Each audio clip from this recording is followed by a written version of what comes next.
What's causing us to be sick? Well, we're putting things into our body that didn't exist 120 years ago. People are waking up to this new notion that maybe everything that's available to me is not healthy for me. What is one thing that you wish every parent knew about food? How incredibly important it is to teach your children the importance of healthy eating and nutrition. I'm a true believer in food is medicine. I love to cook, and I've got some kids that enjoy cooking with me, and mentally it's healthy as well. And it's time you get to share with them, and it's something that every family should really be paying attention to and taking advantage of. What do you think is the most misunderstood issue in American politics right now? Is that we have to be pitted against each other. That is a myth, and it's tearing us apart. I want to know if you ever got the chance to ask aliens a question about human health, what would you ask them? That's a really good question. You spent a lot of time on that one. Welcome back to the Real Foodology Podcast. On today's episode, I had the pleasure of speaking to Chairman of Louisiana Senate Health and Welfare Committee, Senator Patrick McMath. He is at the forefront of one of the most important health reforms happening in the country. With Louisiana's new MAHA-inspired food bill already signed into law, McMath has taken on big food lobbyists' push for mandated nutrition education for physicians and work to bring transparency to harmful ingredients and seed oils in our food supply. His vision expands into K through 12 primary care, teaching children what real food is and rebuilding a farming infrastructure rooted in local whole foods. Today, he joins us to break down the legislation, the national momentum, and why this moment may finally change what Americans eat. This was such an awesome episode. It was so cool to sit down with a senator that is really pushing for change in the food industry right now. And I'm so excited to see what happens in the next couple of years. So stay tuned. I hope you love the episode. If you want to take a moment to rate and review the podcast, it really helps to get the show out. And if you are loving this episode, tag me at Real Foodology to help get the word out. Thanks so much for listening. If you've been listening to Real Foodology for a while, you know I'm really careful about what I use on my skin, and especially skeptical of most acne products. Most anti-acne products dry you out, and then there's the anti-aging products that clog pores and cause breakouts. This is why I love ClearStem. ClearStem is the first acne brand I've used that actually connects internal and external skincare with supplements and topicals made with zero pore clogging ingredients. So they attack both. They go after the acne, and then they also are great for anti-aging. Now, you don't even have to be acne prone. Like myself, I'm not acne prone, and I still get such amazing benefits from the anti-aging. But if you are acne prone, then you can get the benefits of both the anti-aging and also the acne side of ClearStem. Instead of putting a Band-Aid on breakouts, ClearStem focuses on addressing the root causes. Their viral bestseller, Mind Body Skin, supports clear skin from the inside. In fact, I've seen some people call it the natural form of Accutane. The brand does not say that, but I have seen people make that claim. Discover the ClearStem difference because clear skin changes everything. Go to clearstem.com/realfoodology and use code realfoodology at checkout for 15% off your first order. That's clearstem.com/realfoodology and use code realfoodology for 15% off. If you're looking for a delicious drink that will improve energy, focus, and support healthy inflammation levels, you need to try Paleo Valley's Superfood Golden Milk. It combines the profound, well-demonstrated health benefits of turmeric with other nourishing certified organic superfoods such as lion's mane, reishi, cordyceps shiitake, Ceylon cinnamon, ginger, and more.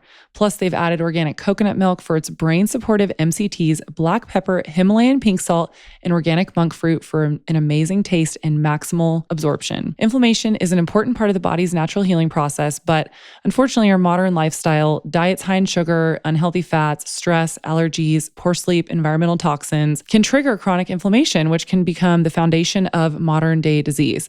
Turmeric tea is also something that the Okinawans, who were known for their longevity, drink on a daily basis. However, turmeric tea can have a harsh, bitter taste that does not appeal to everyone.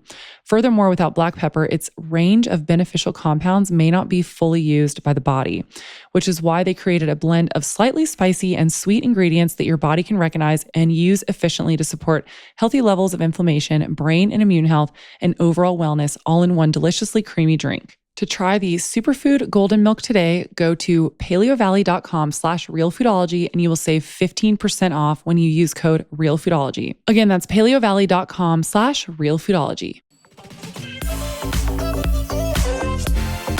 Senator McMath, thank you so much for coming on the podcast. I'm so excited to have you here. Yeah, thank you for having me, Courtney. Yeah, so I just want to dive right into it because you have done some really cool stuff, and I'm really excited to talk to you about this. So you recently authored and championed the MAHA bill, Senate Bill SB 14, and it aims to overhaul nutrition and food ingredient regulations in Louisiana. Can you tell us about it, and what does this mean for the future of food, especially in schools for Louisiana? Well, thank you for having me and providing us the opportunity to share a huge step that Louisiana took just this past session. And it was Senate Bill 14. Became known as the Louisiana MAHA bill.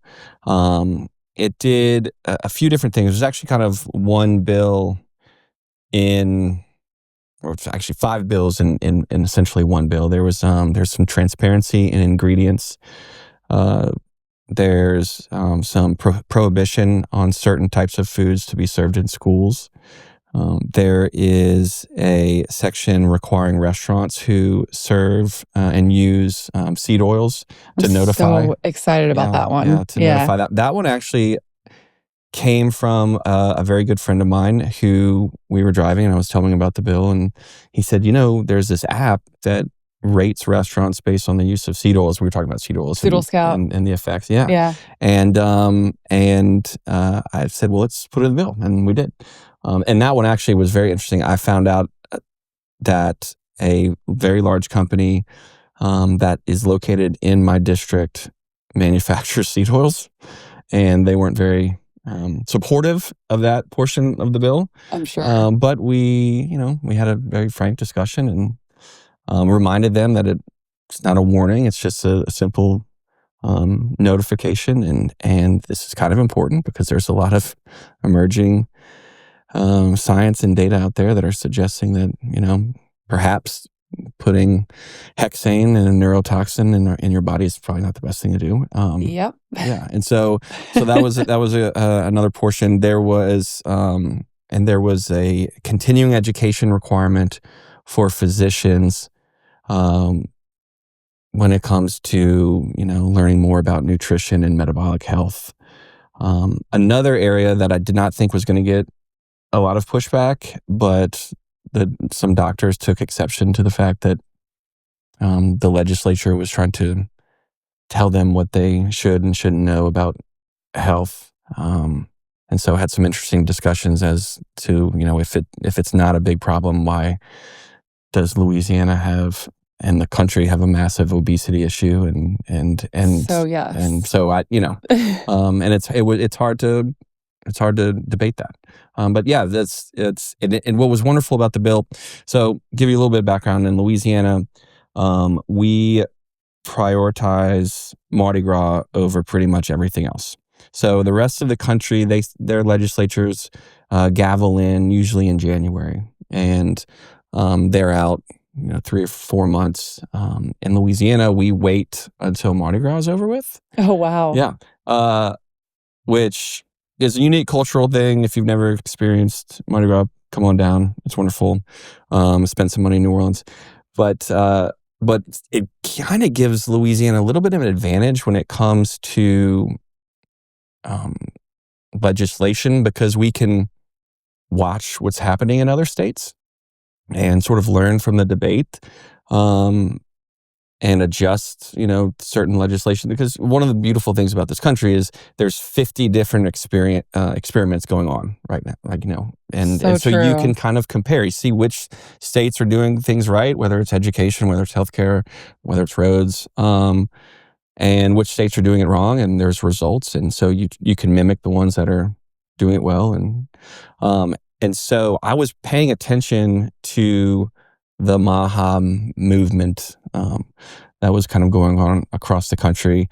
Had worked with and been in communication with Callie Means of Good Energy. Yeah, good friend of mine. He's great. Yeah, he's wonderful. That was just a cool experience to get on the phone with him and chat and come up with a strategy. And there was a number of states: West Virginia, Utah, Nevada, Florida. Texas had a wonderful bill. It was a little bit more comprehensive. And so It's similar to this though, right? it is. With the ingredient similar. transparency, Yep. and there was a couple of other overlaps that I was going to ask you about. But Yeah, they did something somewhat similar to Louisiana, or actually we kind of followed their lead to an extent.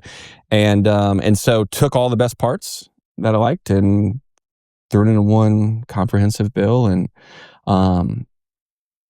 it was a lot of fun to run the bill because one, it's absolutely unequivocally the right thing to do. yeah, And I really enjoy having the opportunity to debate people that are fighting, an uphill battle when it comes to having the moral high ground. And I think the supporters of that bill, myself and the governor, was very supportive of the bill. Really dared a lot of folks to come to the table, and like some of the big food companies and some of the big soda companies. And so I was just going to ask you this. Did you have a lot of lobbyists come in from big food and, big soda and all of them? I'm sure you did. Absolutely. Yeah. Had more meetings on this bill than I've had on the, hundreds of bills that I've run in the past before.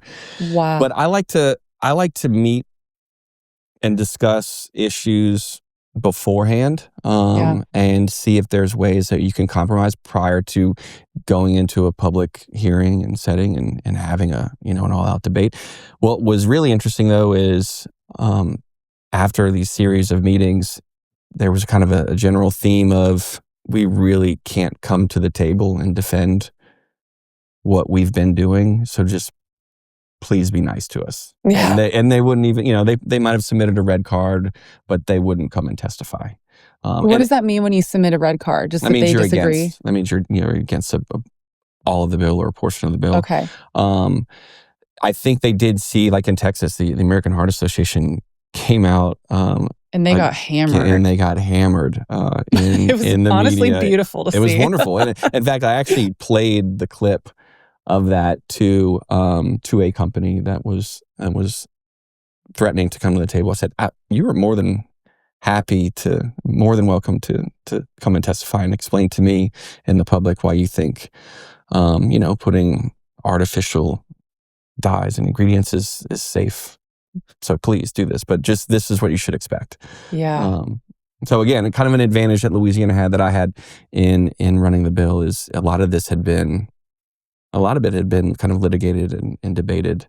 And then the end product was really just a wonderful bill, wonderful experience. The bill signing, Senator Kennedy came in and celebrated with us. And in his speech, he acknowledged that Louisiana had produced the most comprehensive MAHA bill in the country. And yes. And so, yeah, it was great. Was Louisiana the first one to sign the bill in? Or, because I know Texas has one out, and was it West Virginia that has a similar one out? West Virginia actually, I believe, was the first state to pass they removed their dyes. I think that's what it was. That was their big one. And then I know that Texas had this one out that we mentioned a minute ago, but I'm not sure if the one in Texas, has that been signed through yet? I don't know if it made it all the way through the process. Okay.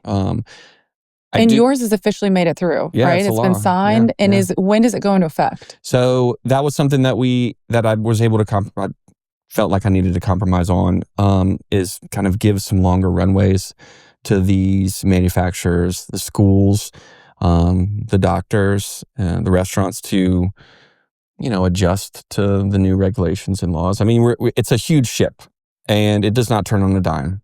I have a lot of questions about that, actually, because I think it is, it needs to happen, obviously, and I'm a huge champion for this. I also think it's going to be a huge lift, and I'm curious to know what some of this is going to look like and how long you're going to give them. So let's say, for example, let's dive into the one with so I really love what you're doing as far as with the healthcare aspect of things and requiring doctors to actually have nutrition education. And then you're also for K through 12 primary care, you're trying to change that as well, where they have more school-based providers prioritize nutrition. So the continuing education piece for the physicians, actually that goes into effect. That goes into effect January 1. And does that mean they're going to be required to now take courses? Yes. Yeah. And what I really wanted to do with that is actually I tried I wanted to start in the medical schools because my I was floored to find out that med students and when they're in residency are not required to They take. get no nutrition training. 96% of med schools don't require a nutritional course. In fact, I tell everyone I know, I say, don't go to a doctor for nutrition and diet advice. Obviously, you have a broken bone, you need surgery. I mean, they're wonderful at that. But do not go ask them, oh, what should I be eating for my heart? Don't do it. They're not trained on it. No. Acute care is where Yes. I think physicians shine and should.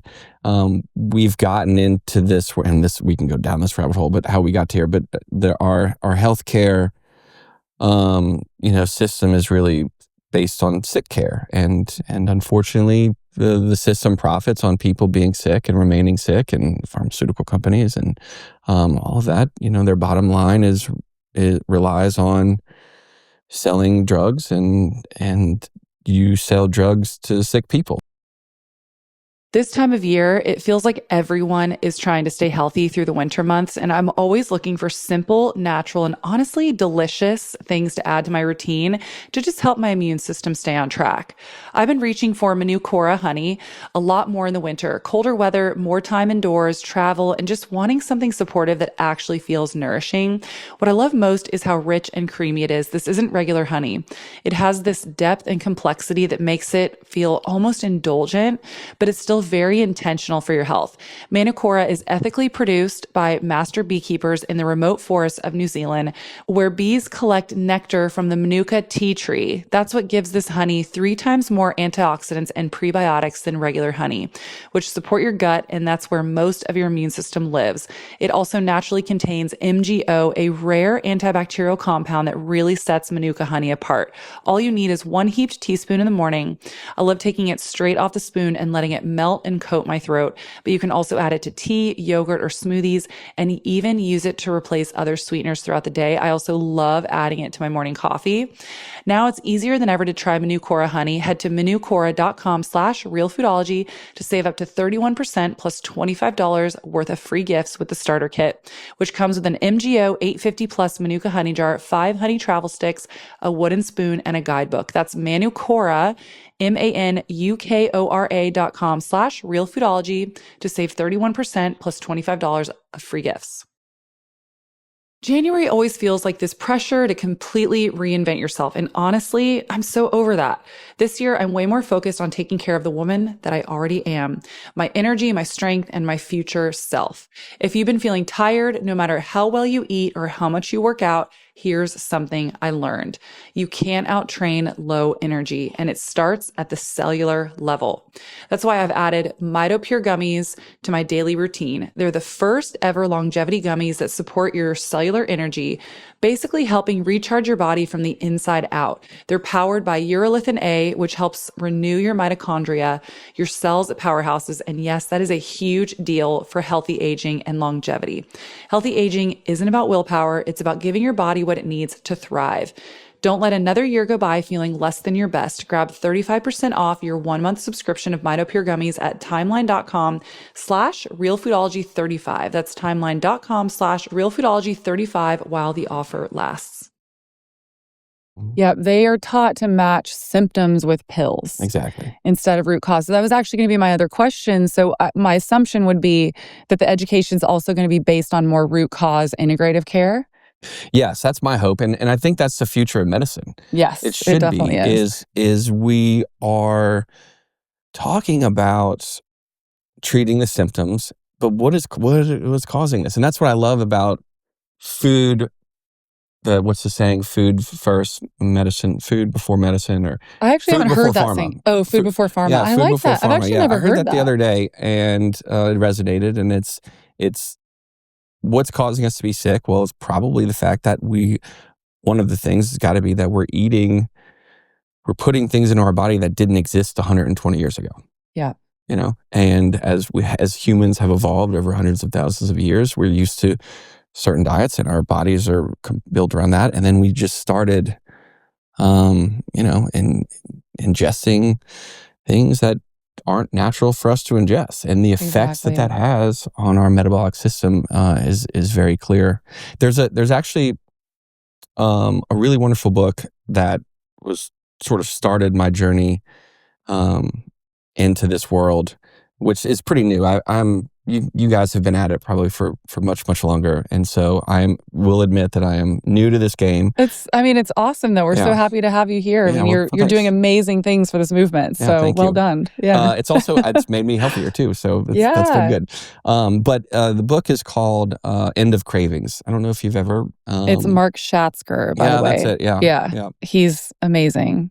So my wife, a few years back was having some health issues, and went to a number of different doctors, and kind of honed in on the fact that there was her diet could be improved, and so went down that rabbit hole. And this was one of the first books that I read. It compared the United States and Italy in the early 1900s, and both those countries were dealing with a dietary-based disease, essentially, almost like a version of scurvy. Yeah.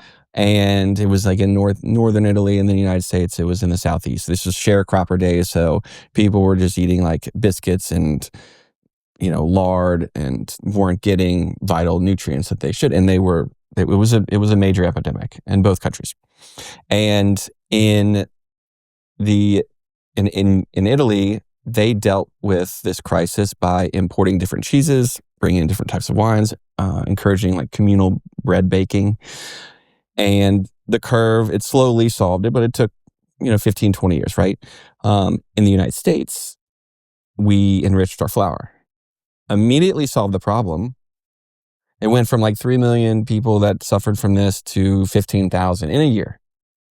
But that's where our paths as two countries diverged. And at the time, the United States and Italy had a similar obesity rate, like 8% or something like that. Yeah. And now the United States is nearly 50% obese, 70 some odd percent are overweight Americans. And Italy is still kind of hovering on those same numbers they were in the 1900s.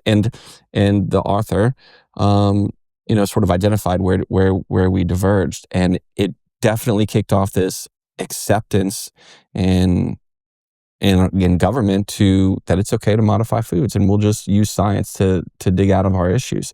And it has absolutely had the reverse effect. And we're here today because 70% of our diet, I believe, average American's diet is comprised of ultra processed foods, and that's an issue.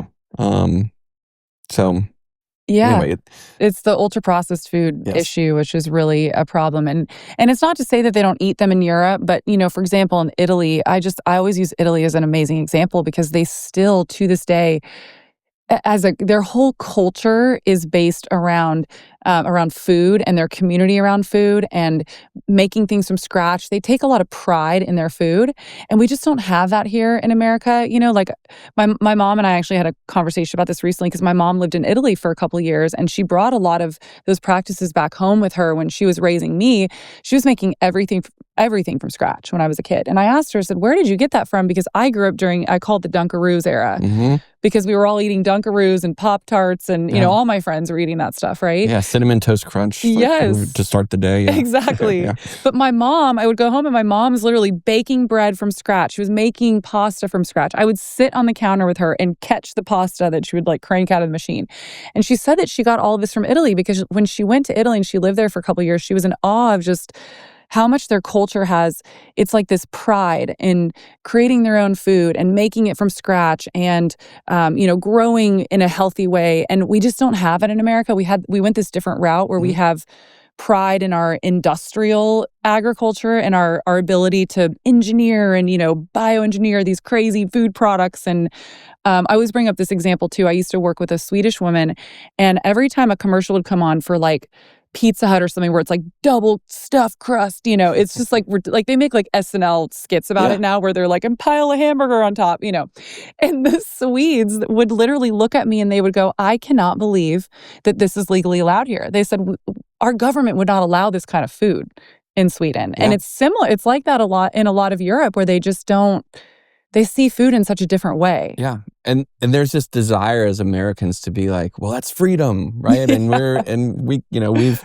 we can pile Eat and on, and make whatever we want. we're so, we're so wealthy and successful that our food is bigger, our plates are bigger, and everything's bigger. And as we say this from Austin, Texas, everything's bigger in Texas, but it's a problem. It's a problem, and it's I don't think it's something that we should really be taking pride in. I think the country is really post-COVID. COVID had an effect on everyone when it came to. I think people finally started taking health into their own hands and asking questions of their doctors, and there was some trust issues that were born out of that I think is actually evolving into a good thing. And so for the first time, we're reading ingredients, and when you turn a box over, and it's 4 paragraphs of things that you can't even, and you have to Google half of what they are. Out. You're like, what is sodium triphosphate calcium? Like, what is that? Yeah, which is great, and I think Americans are finally waking up to that, and not being so prideful, and wanting to mimic the European model of, if it's bread, it's flour, yeast, sugar, and water or salt, and that's great. So speaking of ingredients, I want to know, can you remember some specific food ingredients that are being regulated under SB 14? Oh gosh. So, or even just like a broader. Yeah, 2 sections of that bill dealt with ingredients lists. One was the requirement to have basically what we ended up doing is we put a QR code. If your ingredient contained or if your product contained a certain ingredient that we pulled them from European lists, and then also some of the lists that Texas had compiled. I can't think of, nor can I really pronounce a lot of those ingredients. Well, that's fair. But if it's one of 52, it's going to require a QR code to scan, and then that will take you to the FDA's website. They actually have some warning labels for those ingredients. Awesome. And then the school breakfast lunch portion was I think 9 different ingredients that were like just the really, really bad ones. Yeah. But what's great, and this is important to highlight, that bill, it was a part of a much broader push across the country, engineered by Callie Means and Secretary Kennedy and President Trump. And the goal was to cause chaos. Go cause as much chaos. Go states, go forward and put together just a patchwork of laws and rules and regulations that these food companies cannot possibly abide by, so that forces them to the table in DC, so that they make the changes at the federal level, which is really what should be happening. Goal. Yeah. I've told people if Senate Bill 14 into law in 5 years is null and void, because we have a comprehensive federal food safety program that's passed by Congress and signed by the president, that makes all of this uniform, then mission accomplished. Yeah. And so another thing that's a very unique way to run legislation is, most of the time we are trying to kind of conform with and fall in line with what other states are, being consistent with what other states are doing.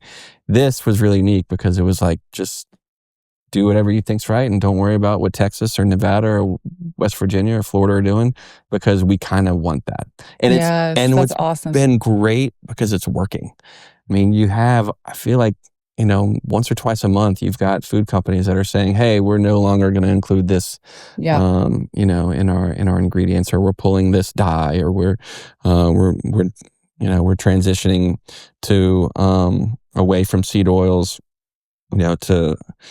to to other more healthier avocado and olive oil and Yeah, well, and you're seeing that and it's great. It's so cool because the listener probably already gets this, but I really want to lay it out, is that what's going to start happening is companies are going to be forced to have to change nationally because they're not going to want to go, okay, we have to make this special one for Texas and this one, for Louisiana. They're just going to have to take it out altogether, and eventually it's just going to become standard. Yeah. Which is really cool. And That's so right. it's kind of cool to see different states maybe addressing different things, because what's going to happen is the companies are going to go, oh my God, now we've addressed that because we can't send this stuff to Texas, and Louisiana's doing that. And so then it's just going to cause everyone to stop doing what they're doing right now and clean up the food. Absolutely. And something else that has emerged from not just the bill that we passed in Louisiana, but the discussion that's taking place across the country is people are finally being educated. Yes. That, That's hey, huge. these food products, that have been on the shelf for 6 years and are still stable, they're not healthy for you. And oh, really? But they have, a pretty picture of a granola on it. And they're on the shelf. Yeah. They wouldn't possibly sell it if it wasn't healthy for Right. us, right? Yeah. Yeah, and people are waking up to this, this new notion that, hey, maybe everything that's available to me is not healthy for me. So I'm going to look into it. And so you have this, I think you're going to have this consumer push, like the free market, and the consumer is going to dictate what these food companies, the products that they serve and the products that they put on the shelf. And so if the American public demands, fries that are served in beef tallow and not in canola oil, the restaurants are going to shift to that. Yeah. So we have a role to play as well. If you're finally ready to fix your gut, make your hair healthier and stronger, and add a little extra glow to your skin in 2026, you need to add colostrum to your daily routine.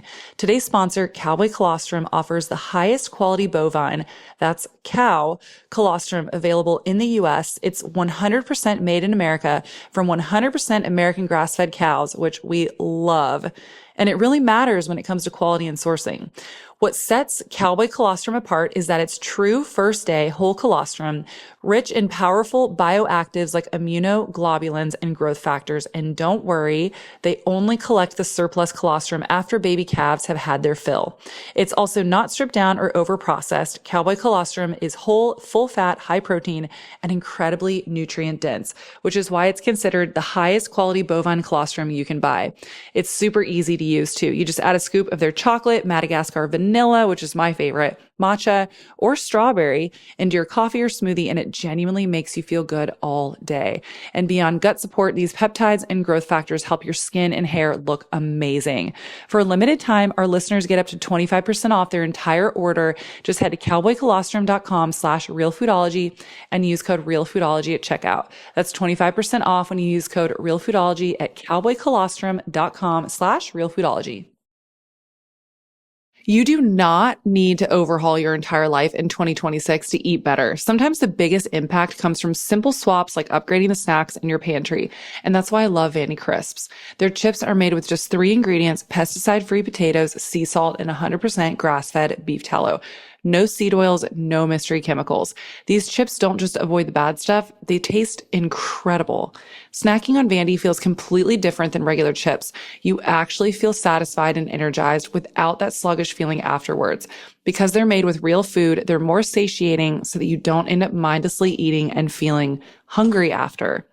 Ready to give Vandy a try? Go to vandycrisps.com/realfoodology and use code realfoodology for 25% off your first order, or simply click the link in the show notes to claim this delicious offer. Don't feel like ordering online? Vandy is now available nationwide at your local Sprouts supermarket. Stop by and pick up a couple bags before they're gone. And speaking of the restaurants, so it's not a ban or anything, right? Like they're not required to get rid of them. They're just required to label if they use seed oils at the restaurants. That's right. So we require them to put it on their menu. And we do this.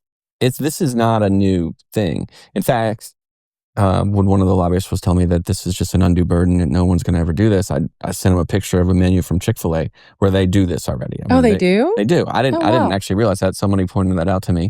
And I went into a Chick-fil-A and took a to prove something. Sure enough, their fries are fried in one type of oil, and their chicken is fried in peanut oil or something like that.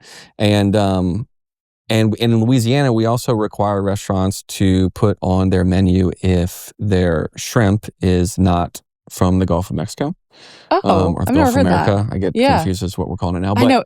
I actually don't know. I think technically is it's it the officially Gulf of America now? Yeah, I don't want to get. It's funny. I don't want Anyways, to get in trouble by the Trump administration. But Yeah.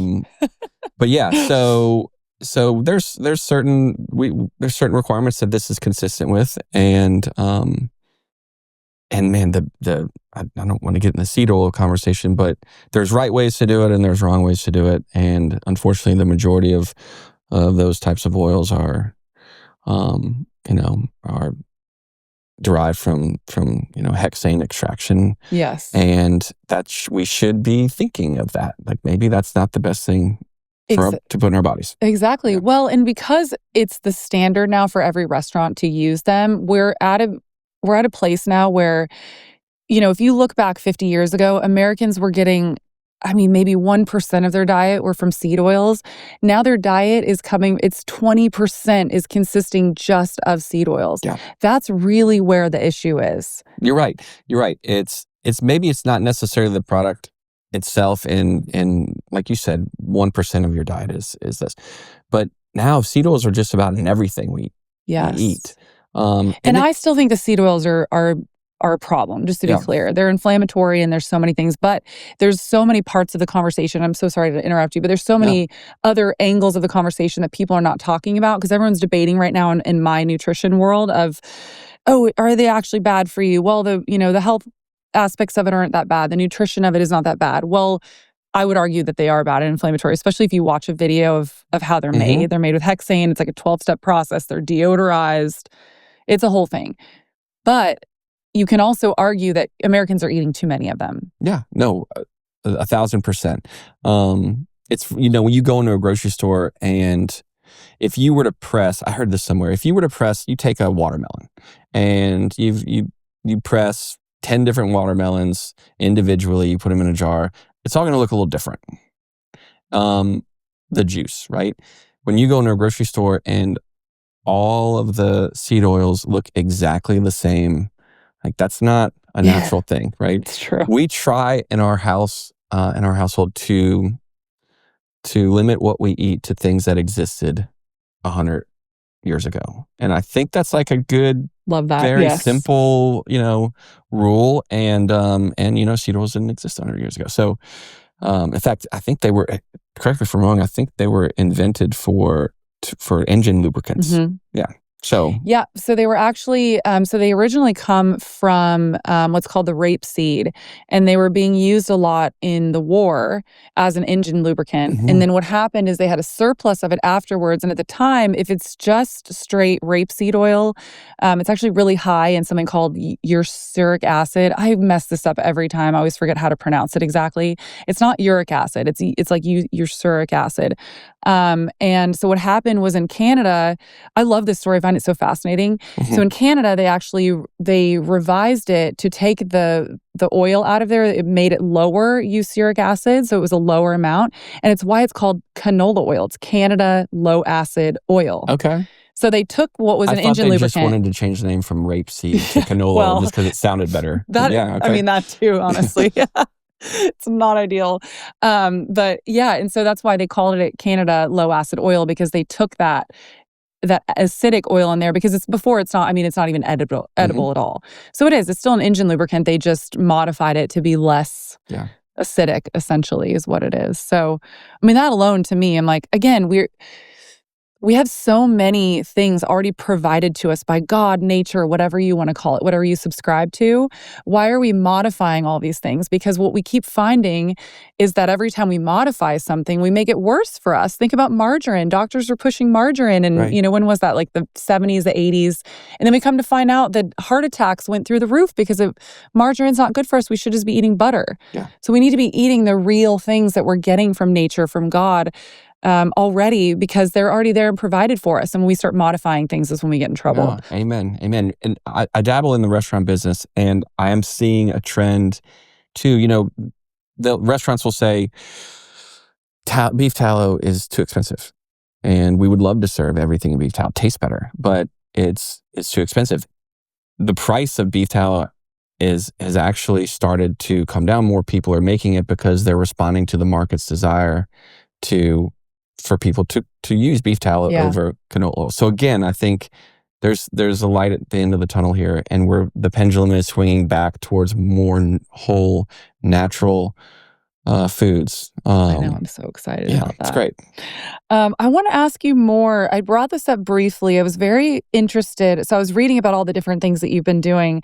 And one of them, your vision for K through 12 primary care. Yeah. Can we talk more about that? Because when I was first reading about that, I was like, wait, so are you wanting to put nurses in there? But it sounds like you're wanting to do a more comprehensive assessment for kiddos. Yes. So this wasn't in the MAHA bill. This is something that I've started educating myself on a few months ago. So little background, I chair the Senate Health and Welfare Committee in Louisiana. And so it's sort of my, I guess, duty or my lane, my scope as a legislator, and as that a position as the chair. And is that like public health or? Okay. Yeah. So we're over everything. My committee has oversight over Department of Health, Department of Child and Family Services, and a lot of food safety stuff.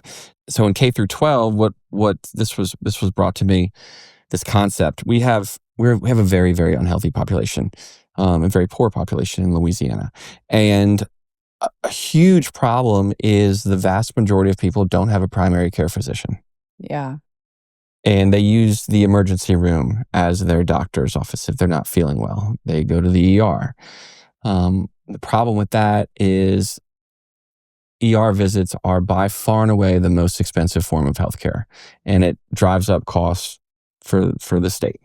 And so if we can figure out a way to drive people or encourage people to go to their primary care physician, it is an undisputable fact that if you have a primary care physician that you see it just even once a year, your health statistics and quality metrics are substantially better than someone who doesn't have a primary care physician. For women, that's typically their OB.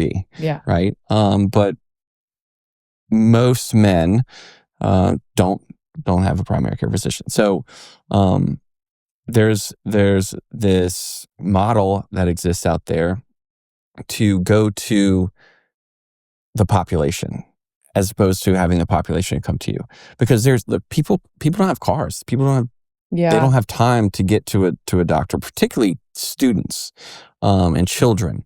And so I've been working with a couple of different groups that have introduced this concept to me, as well as the Secretary of the Louisiana Department of Health, who's a big believer in this model, to expand access for primary care physicians to K through 12 students. So, and you're physically going to the school, and it's a nurse, and a lot of times it's a follow-up by a doctor, and it would be my goal to get to a point where every school in Louisiana has, and every student in Louisiana has a nurse or a doctor that they can go to at their school that can prescribe them medication that they're allowed to take home. That's another huge thing. I mean, you can go to a doctor and you can figure out what's wrong with you and be prescribed certain meds, but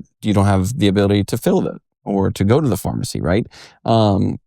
And so yeah, that's another little initiative that I think is somewhat of could potentially have a silver bullet effect in terms of solving access to care in the state. And so that's awesome. Something I'll be pushing as well. And I was curious, again, would it be from more of a lens, hopefully of maybe preventative root cause care, where they're looking more into, nutritional deficiencies, looking at their gut?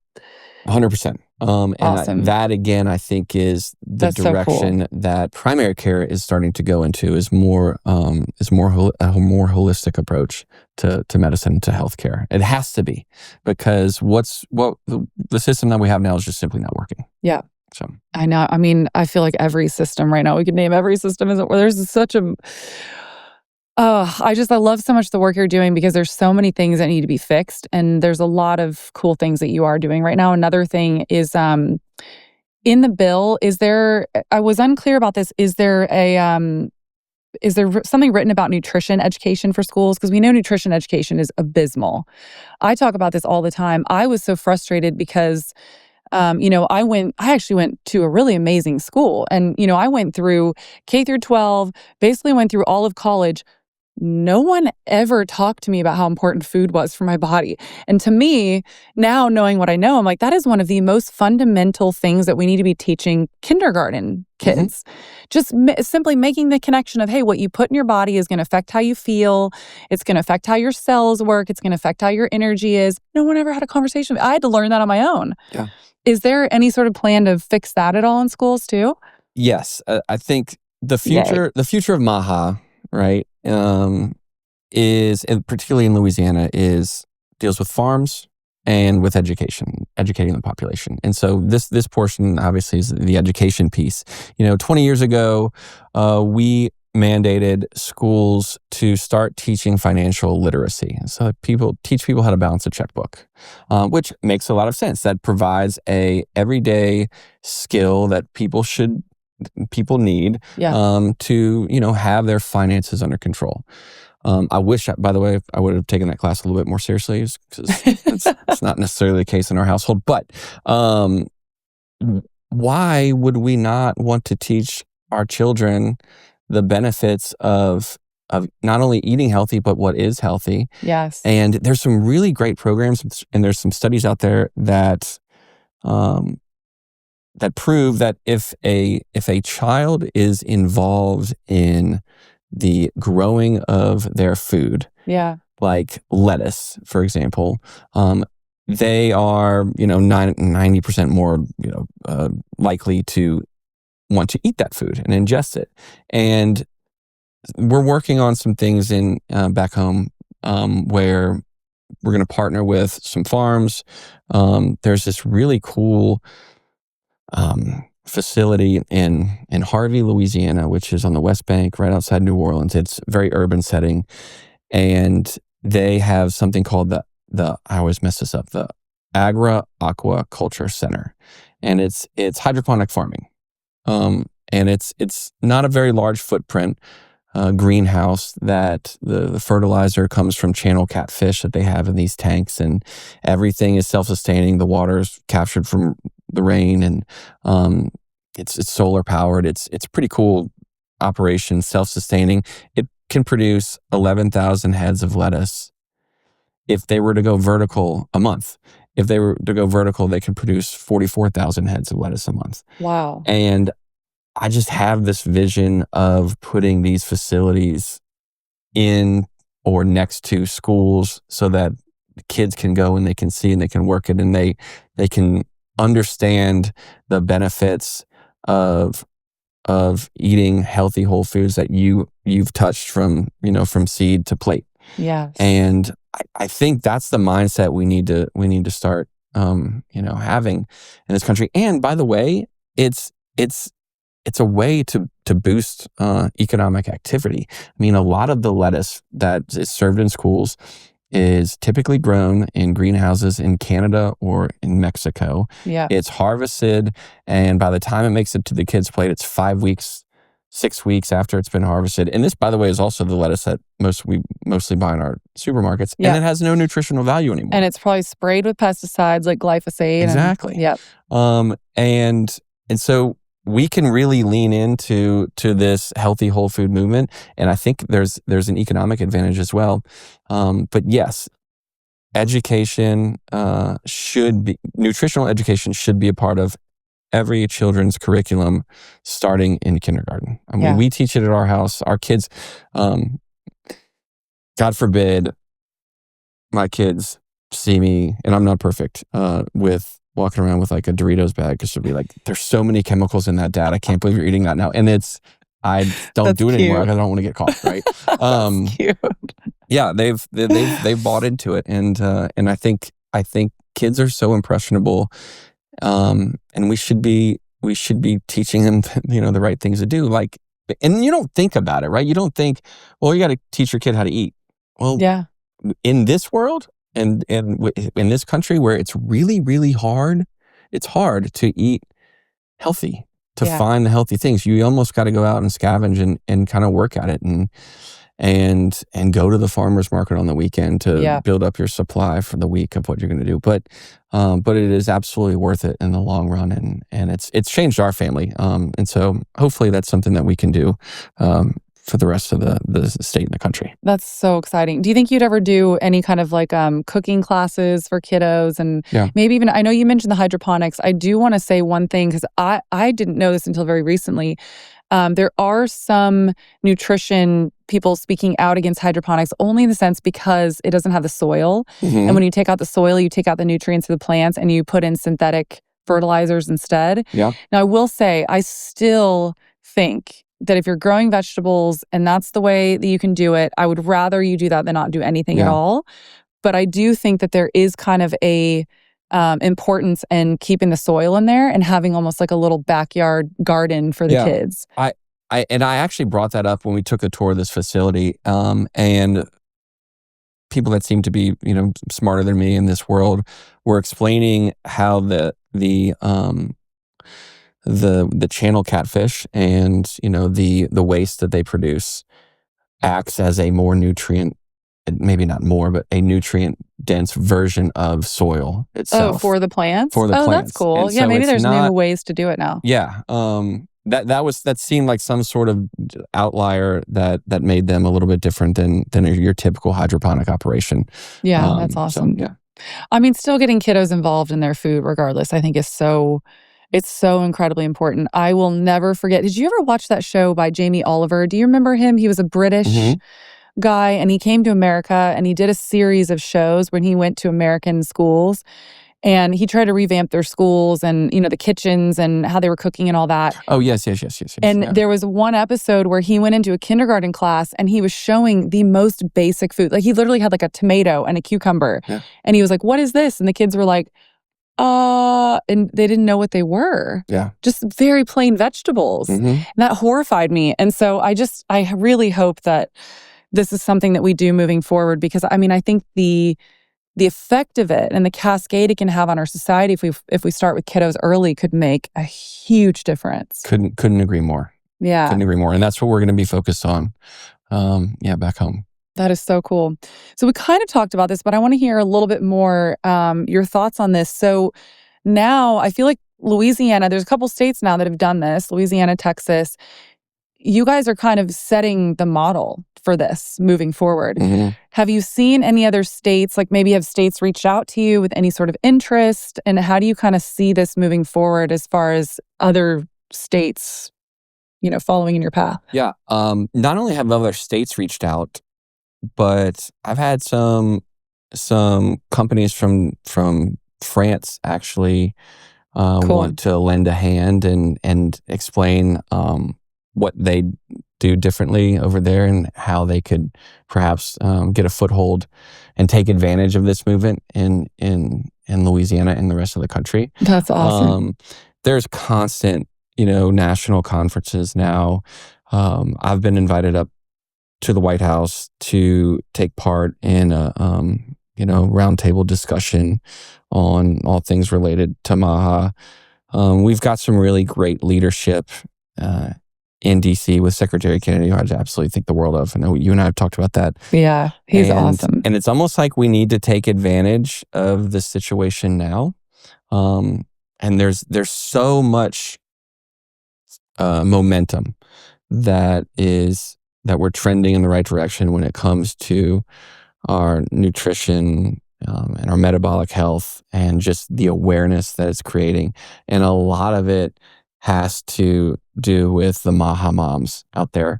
And that bill, that bill was a controversial bill early on. I mean, there was a lot of powerful Was it because of the pushback? Is that why it was so controversial? Yeah, well, there's a lot of powerful companies out there that been around for a long time and make a lot of money Yeah. and donate a lot of money and have a ton of influence that were absolutely going to kill that bill, um, save for the MAHA moms coming in and just blowing the doors, off the Yes. out of the Capitol Love to hear it. and really making a huge appearance and a huge impact and reaching out to all their legislators and that's happening across the country. There's tons of communication. Networks are being established to keep this going in every state. And yeah, I mean, we've in fact, I've got a Zoom call with some folks in Mississippi next week to discuss, what they can do over there. Awesome. I feel like Mississippi really needs it. A lot of those southern states over there really need it. Yeah. It's really Everyone ironic. does, Yeah. but Yeah, it's there's some ironic that states. this was passed, and the Secretary Kennedy said the most comprehensive MAHA bill in the country was passed in Louisiana because we are not known for our health. our healthy foods. I know. And, but you know what? That's why it's so amazing because I feel like I said, everyone needs this in America, but there are some states that are really, really suffering right now. Yeah. And this is going to have such a huge impact on those people that are really suffering with their health. Yeah. No, I agree. It's so cool. You know what? I can't believe I didn't even ask you. There is a plan for changing up the food in schools too, right? Meaning like there's, so I guess we kind of went over this already, but is there any initiative as far as, I think because you're very focused on farming too. And I'm trying to remember, sorry, there's so many different facets of this bill that I'm trying to remember, meaning cleaning up their food and Yes. obviously getting ingredients out, but also trying to prioritize more local, Yes. like farm-based. No, exactly. Food. So we're working on partnering with local farmers that deal in whether it's livestock or chicken or pork that are currently, a lot of those foods they're shipped out to other countries. And I think there's some opportunities that absolutely exist to partner with the schools and the farms to, again, deliver healthy whole foods that are grown or harvested, within a 10-mile radius of the school. That's, Louisiana, we talked about southern states. While we're at a disadvantage and we're not known for our healthy foods, we also have a very rich culture in farming. And if we can, this kind of has to start at the federal level, though, to some extent. Yeah. 97%, I believe, of the subsidies in the farm bill go towards corn, soy, and wheat. I know, we need to change that. Yeah, I mean, those are the three primary ingredients in ultra-processed foods. And think about the impact it would have, not just in the foods that we can serve in schools or hospitals or nursing homes, but the foods that make it to our shelves. If the farm bill went to subsidize, whole organic rotational crops. Yes. We've gotten away from that. And I know I need to be maybe careful with what we say here. I mean, you don't for me, but maybe for food companies for safety, right? Yeah, exactly. In fact, when we were running the bill, there was one point where I started remote starting my vehicle, just No, in case. I get it. My husband and I have been talking about the same thing. Yeah. He's like, you talk a lot about, you go up against some pretty powerful companies, but anyways, yeah. But so I hear you. it's the righteous thing to do, and it's the right thing to do, and yeah. But yeah, I think if we can, the fastest way to get healthy foods in schools is removing, redirecting these subsidies towards a more, like I said, organic, healthier food and farming infrastructure system. This might be kind of a naive question, but I've actually never thought about this from a state level. Is there a way that states can start redirecting some of those funds, or is that really just a federal thing? Yeah, no, that's a good question. So one of the things that the bill as originally filed did was prohibit the sale of sugary drinks to SNAP recipients. So the modern day food stamp. Yeah. And the thought there being that maybe we shouldn't be subsidizing diabetes, in a can, and redirect that towards. There's some goofy rules that were in place that wouldn't allow, say, like a rotisserie chicken or SNAP recipient to buy a rotisserie chicken, and which was ridiculous. it's ridiculous. I don't know why they had that. And they say, well, you're prohibiting, you're picking on these folks by dictating what they can and can't purchase. Well, we also don't let them buy cigarettes and alcohol. Yeah. With SNAP, so we Which do that already. That would make sense. Yes, right. But not allowing them to buy a cooked chicken is And so we were going in the bill. We were going to require request a waiver from the Agriculture Department, U.S. Agriculture Department, to allow to prohibit the sale of candies and sugary drinks, but also allow for the rotisserie chickens to be purchased. The governor did not, after we had our first hearing, did not want to wait until the bill was actually passed, and he decided that he could do this by executive order. Awesome. And so he did that. That's and cool. I was supportive of it. Yeah. And so, yes, there were, I believe there's now 10 or 12 states that have requested, probably more than that, have requested waivers to move away from the sale of candies and sodas but also allow for the common sense, purchases like rotisserie chickens. Yeah. There's another, and this brings up an interesting point too.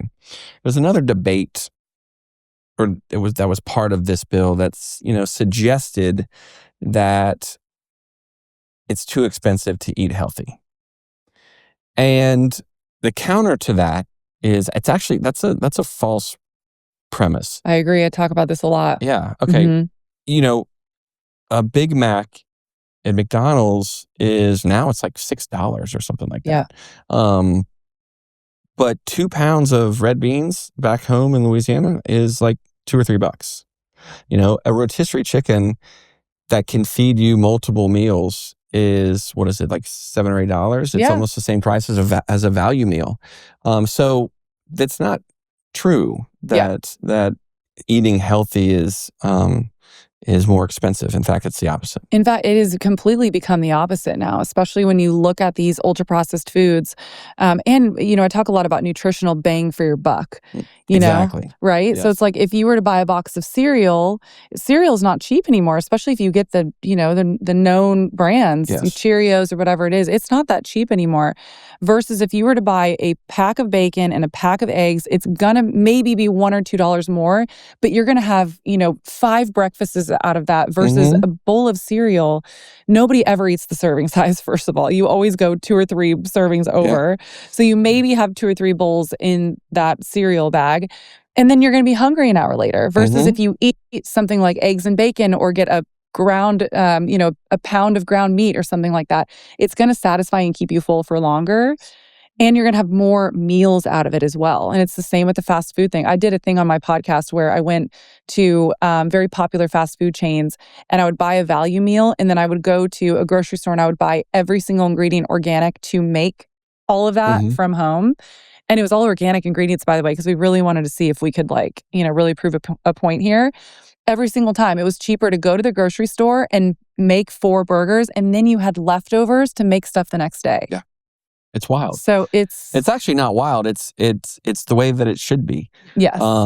And again, that's something else that when you educated them on it, they're like, oh, you could see the light bulb go off. Oh, okay. Well, that does make sense, right?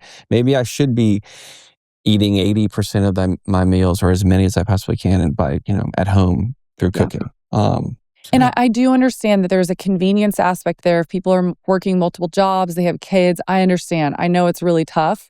But there's workarounds where you can, look up recipes online, do meal preps, do as much as you can on the weekends and freeze it. And there's ways around it. And I know it is a little bit more of a hurdle than just simply driving through the drive-through. But if you're really in dire straits and money is, not abundant, I mean, that's the way to do it. Yeah, set aside the healthy aspect of eating, which will then ultimately lead to a better lifestyle and a healthier lifestyle later on down the road, to where you're not constantly sick. And but it saves you money. Exactly. And it saves your health. Yeah. So I know you're super into aliens, and aliens are not really my thing. But I have a fun question for you that kind I of... can't believe you actually put this on the list. All right. Well, my husband last night was like, we need to watch this. There's this documentary that's out. The What is it Age of called again? Disclosure. Yeah, so we haven't watched it yet. So You in full gotta watch disclosure. it. Okay. Okay. I can't I believe we're know. talking about aliens. All right. Well, this isn't a fully alien question. Although if there's anything you want to say about aliens, I'm here for it. I'm so open for all of this. But I thought this was kind of a fun question to blend both of our worlds. So if non-human intelligence has been monitoring Earth for millennia, they've watched us go from virtually zero chronic disease in hunter-gatherer times to 60% of our kids are now pre-diabetic or obese in a single century. I want to know, if you ever got the chance to ask them a question about human health, what would you ask them? That's a really good question. You spent a lot of time on that one. Yeah, we were brainstorming last night over that one. Some people, and I don't necessarily know if I fall into this category, would suggest that technology that exists can, and it is documented, can alter space and time. And so maybe if we had the opportunity to go back in time and change the push to enrich our flour, Yeah. it would have led us down a more healthier path. And perhaps alien technology could do that. How about that? That's pretty Is that cool. I good? like that. Okay. I always make a joke that Earth is such a mess right now. I feel like aliens just drive by and they lock their windows. They're like, Yeah, oh yeah. God, we don't want to go there. They're a mess. Yeah. Yeah, Rogan talks about it all the time. He's like, we're primates with nuclear weapons. Like, it's Literally, though. pretty scary. It is pretty Yeah. scary. And I wonder what they think about that. If I knew more about aliens, I could probe you more. To be honest, I don't even know what to ask you.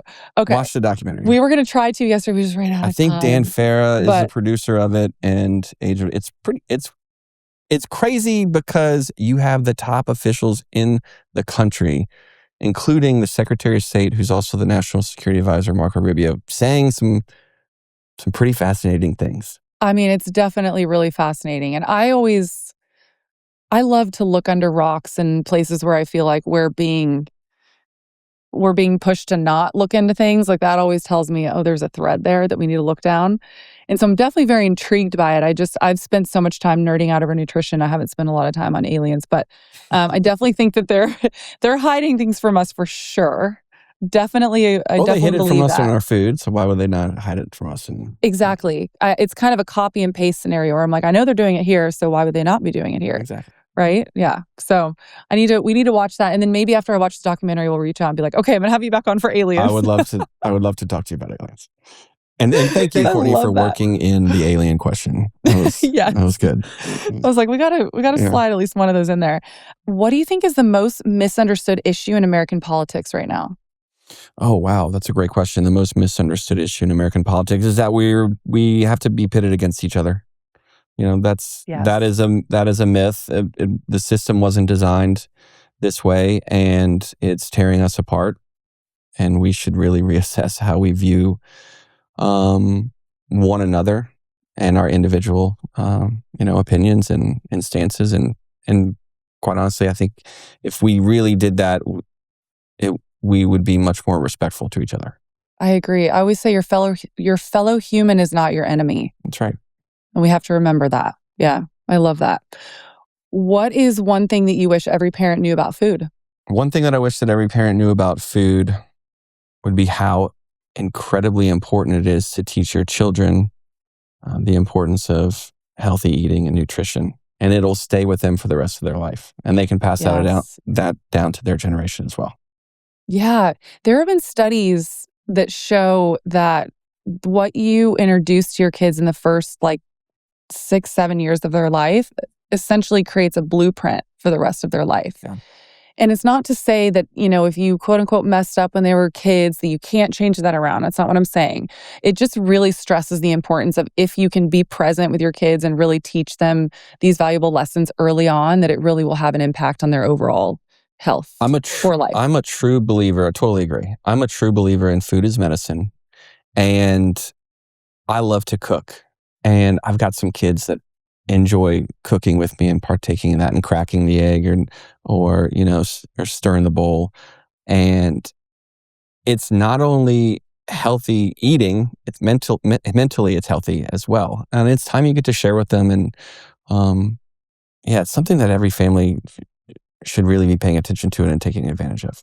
If someone is really passionate about what's going on right now with the MAHA movement and politics and really wanting to change the food landscape, what are some things that they could do to get involved? Great question. Get engaged. Most people don't typically take the time to engage in with their elected official, whether it's at the federal level or down near city council. So get to know those people, and I think people will be really surprised at, the vast majority of the folks that I serve with are very open and willing and want to help. And that's why we're in the position that we're in. That's why I ran for office, because I just want to help people. And when you engage with your elected official, you're gonna very quickly learn that you have a lot louder voice than you probably think you do. And so it gives you an opportunity to fight for the things that you believe in, like healthy foods or public safety. And so just be engaged. Decisions are made by those who show up. Yes. So show up. I love that. Well, I was joking with you before we recorded that it's so funny that I got thrown into politics because I could have cared less about it when I was younger. And now I'm so passionate about it just because I see how much of a difference we really truly can make when we show up and we start paying attention. Yeah, amen. Yeah. Amen. Is it political malpractice that we don't teach nutrition or metabolic health in schools? Absolutely. We teach, we allow for times for recess, which by the way is very important. We teach art, we teach math. All those things are wonderful and they're going to serve a purpose. But every day we eat food. We're surrounded by it. It's what keeps us going. It's what gives us the energy. We should be professionals and experts in food and nutrition, and that absolutely has to start early on, in kindergarten. Yes, I love it. Thank you for the opportunity to come here and speak with you and send this message and help you deliver the message. I'm not in the position I'm in without the input from folks like yourself. So keep up the fight, because it encourages us in elected office to actually do something about it and act. So yeah. Thank you. Well, I wanted to say thank you too for what you're doing. I know it's not easy, especially when you have, these large corporations that have a lot of vested interest breathing down your throat. And we're definitely we're in a battle right now. And I know you're kind of on the front lines of that right now, trying to protect us from all of the corporate interests. And I'm so grateful for that and so grateful for all the work that you're doing. Yeah, well, thank you very much. Yeah, thank you so much. Please let everyone know where they can find you, maybe join your cause, any way they can get involved. Yeah, so I'm not the best politician. I don't even really keep up my Facebook anymore because that's just a whole nightmare. But it is. You can find me at or reach out to me at patrickmath.com. That's PatrickMCMath.com. Or just look up the Louisiana legislative website and you'll find me there too. So. Awesome. Yeah. Thank you so much for your time. I appreciate it. Thank you again. Thank you so much for listening to the Real Foodology Podcast. This is a Wellness Loud production produced by Drake Peterson. Theme song is by Georgie. You can watch the full video version of this podcast inside the Spotify app or on YouTube. As always, you can leave us a voicemail by clicking the link in our bio. And if you like this episode, please rate and review on your podcast app. For more shows by my team, go to wellnessloud.com. See you next time. The content of this show is for educational and informational purposes only. It is not a substitute for individual medical and mental health advice and doesn't constitute a provider-patient relationship. I am a nutritionist, but I am not your nutritionist. As always, talk to your doctor or your health team first.